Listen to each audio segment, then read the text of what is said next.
ধরেন এই মুহূর্তে ভ্যাট বেড়ে দিছে, আবার আমাদের 5% লেজে 10% লেজে কাজ নিতে হয়। এই 5% লেজে 10% লেজ আর ওইদিকে ভ্যাট যদি 18% হয় 23% আমাদের এই দিকেই চলে যায়, তাহলে আমরা কিভাবে লোকজন চালাবো, কীভাবে কাজ করব? এভাবে তো আমরা কাজ করতে পারতেছি না। আমাদের লেবারের দাম বেড়ে গেছে, সবার মূল্য বেড়ে গেছে, সবার বেতন বেড়ে গেছে, অথচ আমাদের লেবারকেও আমরা ঠিকমতো বেতন দিতে পারতেছি না। এর কারণে দক্ষ লেবাররা আমাদের এখান থেকে চলে যাচ্ছে। এই কারণে আমরা সারা বাংলাদেশে এই মানববন্ধন কর্মসূচি চলছে।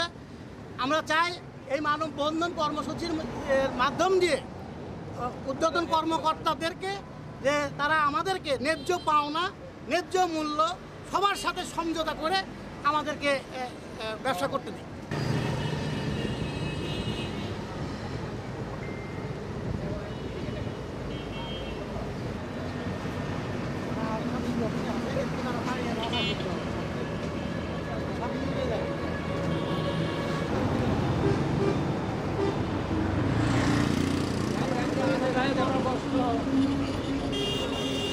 আজকে আমরা সমবেত হয়েছি। দীর্ঘদিন যাবৎ আমরা পল্লী বিদ্যুতায়ন বোর্ডের চেয়ারম্যান মহোদয়ের স্বর্ণপন্ন হয়েছি রেট বৃদ্ধির জন্য। আজকে প্রায় 7 বছর আগেকার রেটে আমরা কাজ করছি। এর মধ্যে জ্বালানি তেলের মূল্য অন্তত 3-4 বার বৃদ্ধি হয়েছে, শ্রমিকের মজুরি বৃদ্ধি হয়েছে। আমরা এই রেটে কাজ করে কোনোভাবে দিন যাপন করছি। এখান থেকে দক্ষ লোকজন বিভিন্ন দিকে চলে যাচ্ছে, আমরা দক্ষ লোক উপযুক্ত মূল্য দিতে পারছি না। তাই আমরা আমাদের কেন্দ্রের নেতৃবৃন্দ চেয়ারম্যান মহোদয়ের সঙ্গে বারবার যোগাযোগ করেছে, কোনো সুরাহা পায়নি।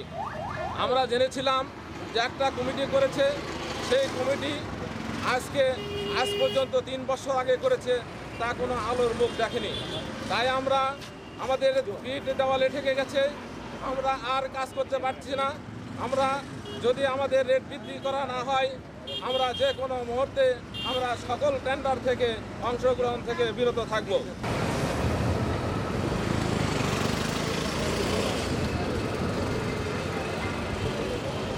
সরের দাবি আমাদের, কারণ আমরা বঞ্চিত হচ্ছি, আমাদের দক্ষ লোকগুলো হারায় যাচ্ছে, বেতন দিতে পারছি না।